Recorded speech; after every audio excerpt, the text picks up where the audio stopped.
Hi. Nice to be with you here in Brussels. Yeah, as well. Maybe just a really short explanation of maybe what is your experience and past, so just the audience can get like a 2, 3, 3 sentences to get an idea. Sure. I'm an American. I live in Belgium. I've been working in the European theater for more than 40 years.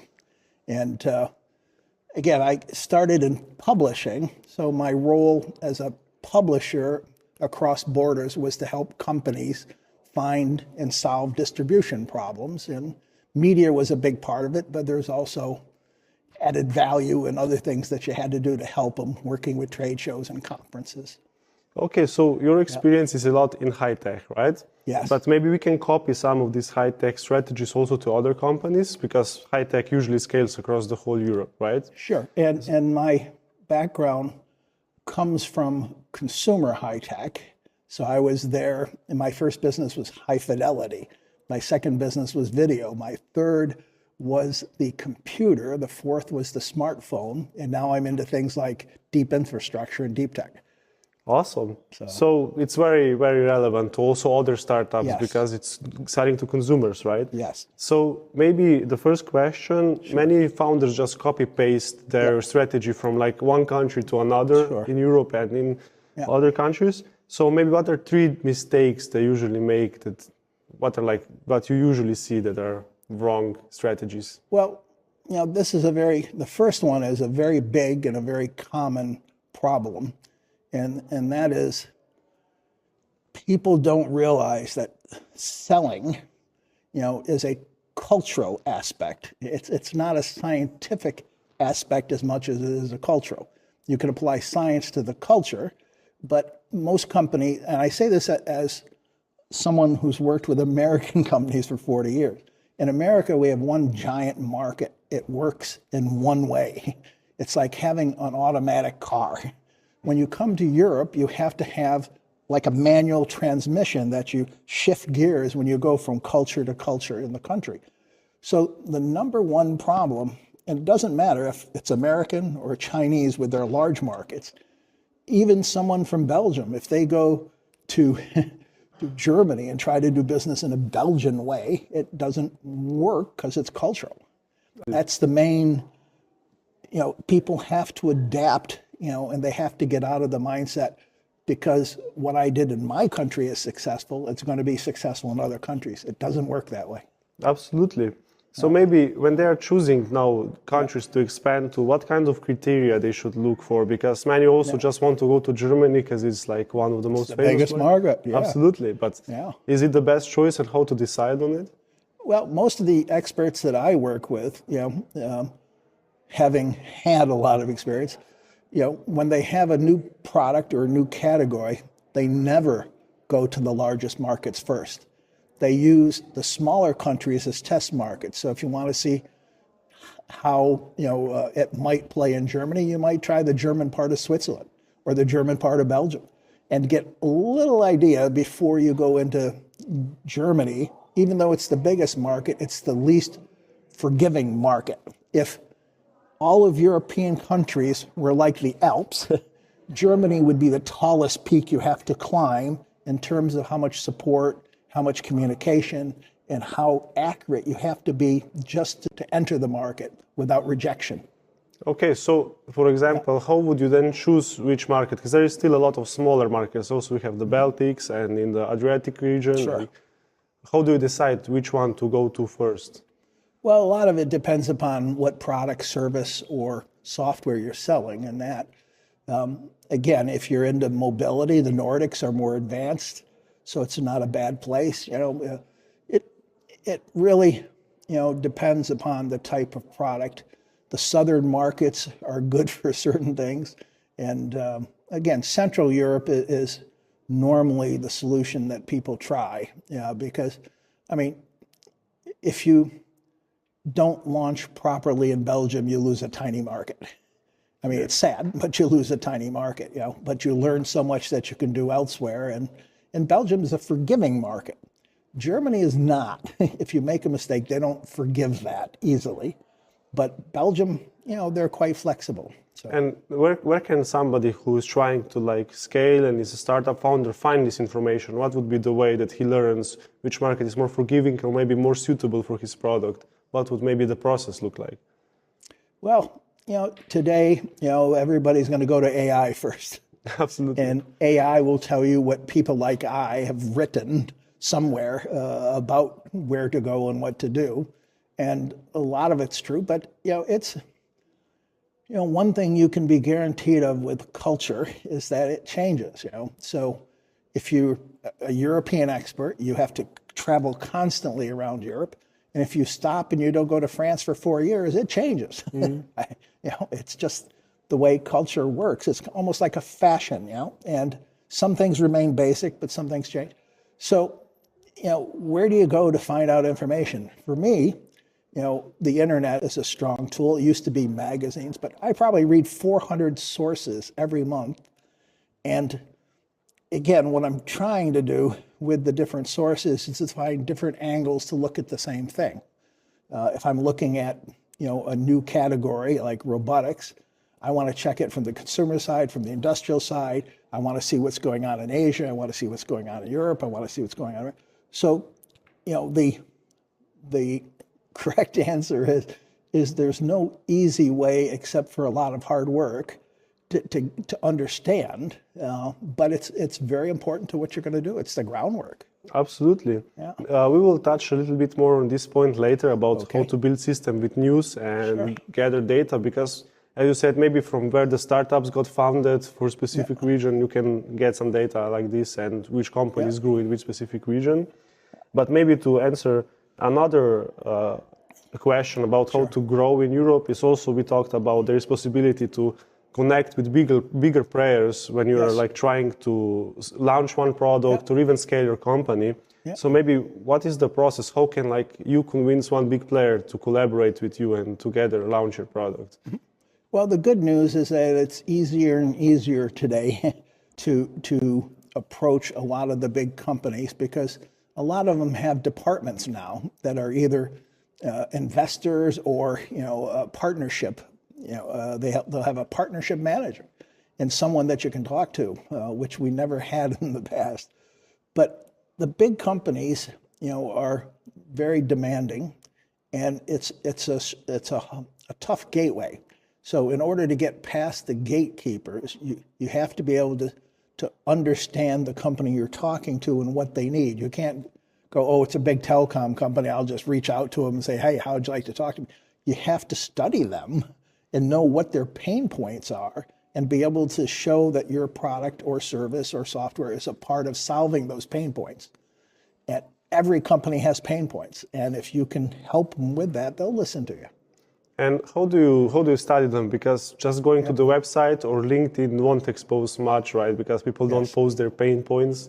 So what can we do to come to this information? Well, my secret, as someone doing it for a long time, is I always read the financial press.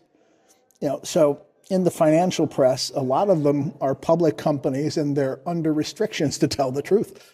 But they only do it inside of their investor meetings, and these are public. You can obtain copies of it, generally from the company's website or from the stock market. It's not easy to find because they don't want the public reading it, but they're advising the financial people what is really causing them either success or failure and how they're going to address it. And this leads you to understand very much about any particular company. Okay, thank you. Then maybe we would move now to also the trade shows, because you are an expert in that as well. So maybe how should founders attend these trade shows strategically? Because many companies just come, maybe they have presentations and stuff, but they don't really have a system how to get the most out of it. Yeah.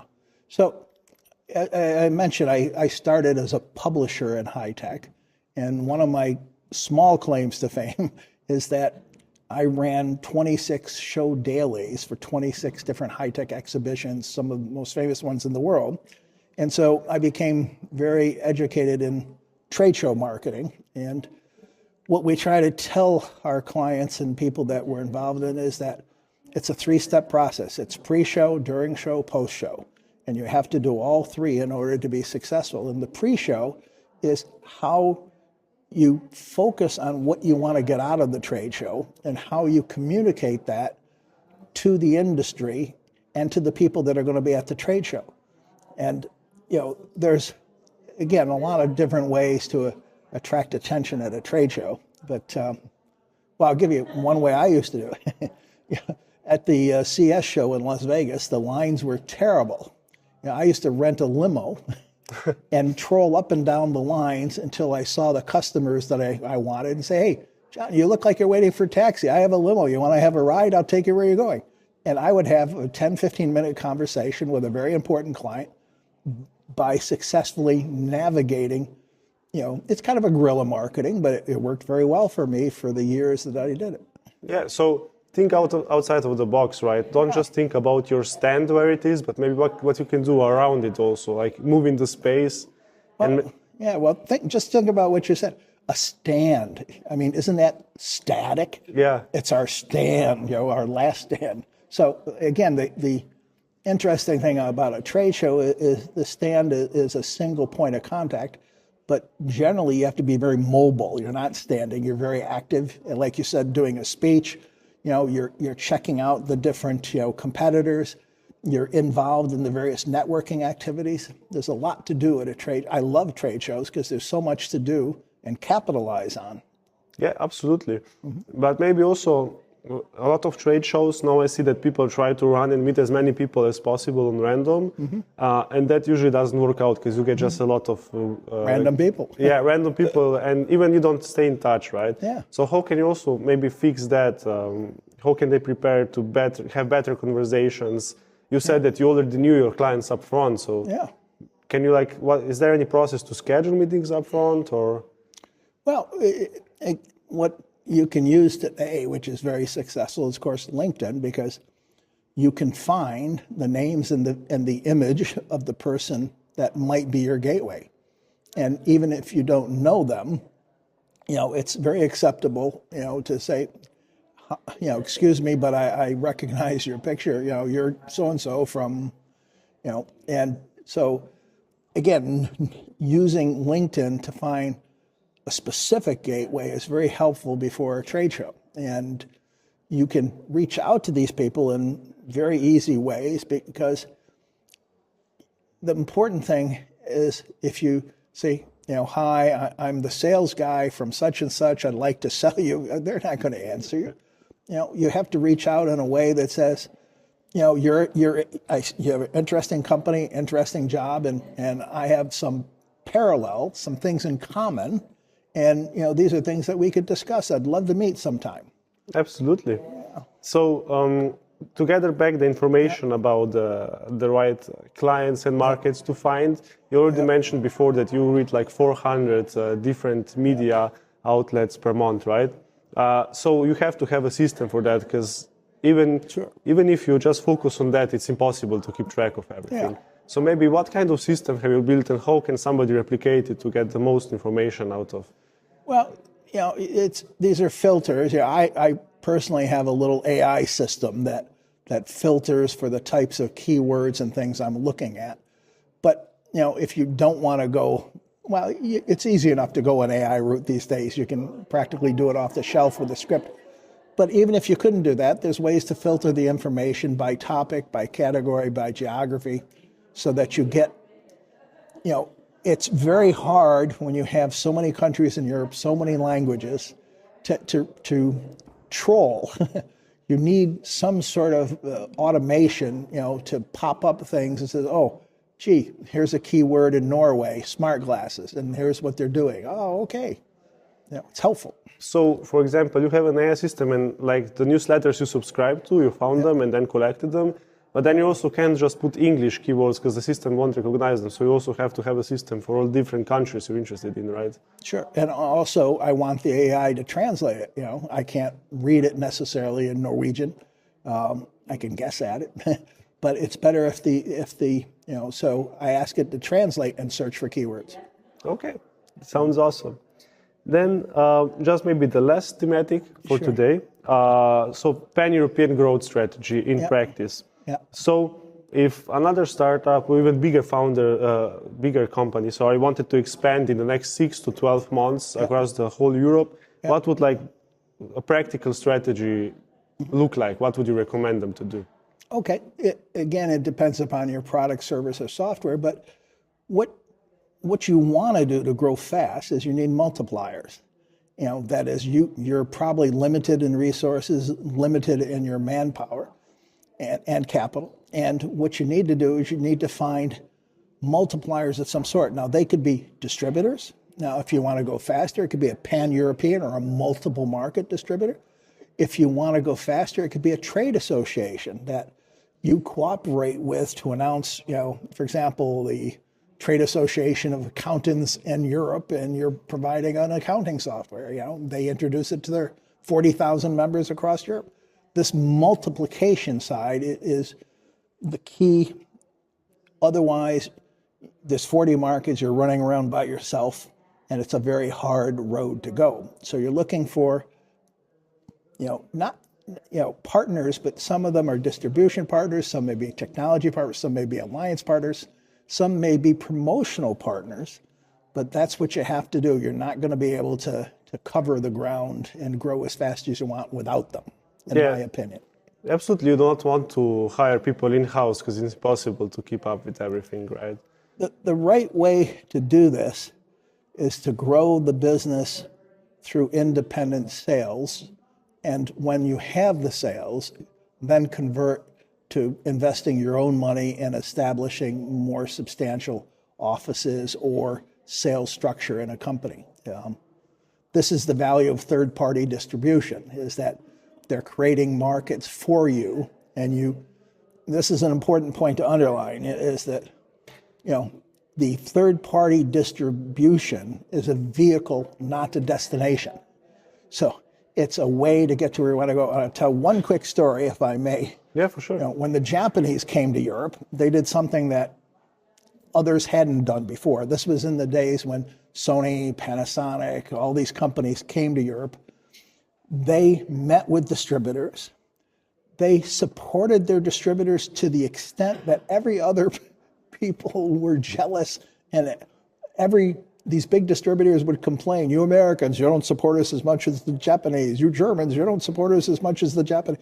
The Japanese just loved them to death. And the reason they embraced them like that is they understood before anybody else they were a vehicle and not a destination. They let them grow the business as fast as they could. They gave them money, they gave them support. And when they got to a certain point, they said, okay, either you let us buy your company or we're going to establish our own sales company. Which would you like to do? Sell us your company for a big profit, or would you like to compete with us? Now, at that point, dozens of the largest distributors in Europe converted to become Sony Germany, Sony Italy, Pioneer Italy. And at that point, when they became Pioneer or Sony only, all the other products, the Americans, the Europeans, were thrown out of the major distribution. But the Japanese had figured it out. You have to love your third-party distribution so they can be successful for you. And then at that point, you have a market. You also pointed out a really good point that I think that translates not just to distributors, but also to other partners you have, and also employees that people have, especially in startups. And many times I see like founders and other important people in the company limit and not put enough time and support to the different partners or employees, they limit them and try to control them, and that way you actually scale slower because you don't give the freedom to the person, right? Sure, it's freedom for the person, but it's also, one of the big mistakes is leaving these independent people alone. So, again, they're a vehicle, they need a driver. If you don't have a driver, you're sitting in the back seat. Who wants to be in a car traveling at a speed in the back seat with no driver, right? So the management of the company, has to be able to hire knowledgeable people and to work closely with them to support them with the thought that everybody's best interest is if it grows. It's, I see so many instances where they sign up a distributor. The distributor asks, well, can we have support for this? And they go, no, that's your job now. You have to do everything. The manufacturer just wants to lavi suman. He wants to just wash his hands of it. It doesn't work that way. Would you say that it's better to hire, like, for example, if we're talking about pan-European growth, right? Yeah. Is it better to hire pan-European distributor or local for each market? Again, it depends upon the type of company you have, but the pan-European distribution is very sophisticated today, and you need to have generally, a lot of capital and support, to bring the support to the level that they want. They consider themselves mainly logistical solutions, and again, if you want to promote through them, you have to spend money with them. So normally, if you're a startup, sometimes you get lucky. You're in such a rare niche that the pan-European distributor wants you and will take you without asking for a certain level of support, but that's rarer. Typically, you have to find smaller distributors that are in your niche that you can work with and grow the business. And then one day you may add a pan-European distributor when you can afford it. So the last question for today would be, does speed matter more or strategy and deep thinking and execution in like growth across the European market? What would you recommend to different companies? Well, speed without strategy, can cause a crash. So I'm more in favor of doing it with some strategic understanding of what you can affordably accomplish and what you can absorb as a company. I've seen companies go out and set up distribution and they go, oh, we can't produce enough to give it to you. We didn't realize you were going to sell so much. That's self-defeating, Again, it depends and everything I've said today depends on the type of product, software, or service you're selling. So some things, will not be true for everything. But in general, the distribution, of hardware, requires, a certain amount of support and capitalization. So. Maybe of course, everything is not translatable to each case, but maybe just one or two cases where speed worked better and where execution and strategy worked better, just so we can have like an image of how that worked out in practice. And maybe each person knows for themselves what they prefer and what they want to try. Yeah, I'm not sure the companies premeditate that, in that. But if you look at the history of some of the big brands, something like the GoPro, for example, when it came, GoPro was so popular, it didn't have a choice. It couldn't strategize. It was sucked into distribution. And the question at that point is, are you randomly signing distributors, or do you know who you're signing and why? And most companies make a mistake. They're just looking for the biggest initial order.